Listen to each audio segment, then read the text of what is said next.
Good evening, Jessica Harmson with ABC News. The Premier has refused to reveal which Labor Party figures were aware of his plan to quit politics in March next year. Mike Rann won't say whether he misled the public by repeatedly stating he'd lead the government to the 2014 state election. And despite lashing out at the source of a leak which hastened his demise, Mr Rann isn't prepared to name names. It's billed as a smooth transition, but before Mike Rann walks away from politics, he's taking every opportunity to stick the boot into the leaker who telegraphed his demise. Someone who's got an IQ about the size of his shoe. The Premier's anger at the source of the ABC story has his ministers treading carefully. Well, my shoe size, I always depends. My shoes are remarkably large. I measure them the Chinese way and they're 162. Labor MPs have started measuring up their colleagues. One thinks it has more to do with column inches than shoe size.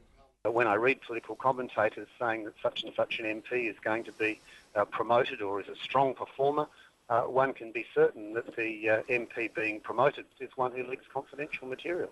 One who might fit that shoe was quick to deny it. There is nothing more preposterous than the idea that I leaked the contents of a meeting which I wasn't privy to.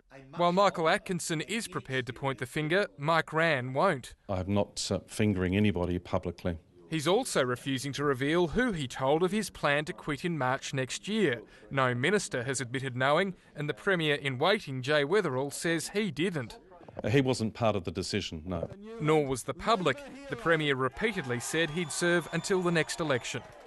So you don't think you've misled the public? I think that I'm doing the right thing by the state, and that's what I swore to do, and that's what I'm doing. So do you think you've misled the public?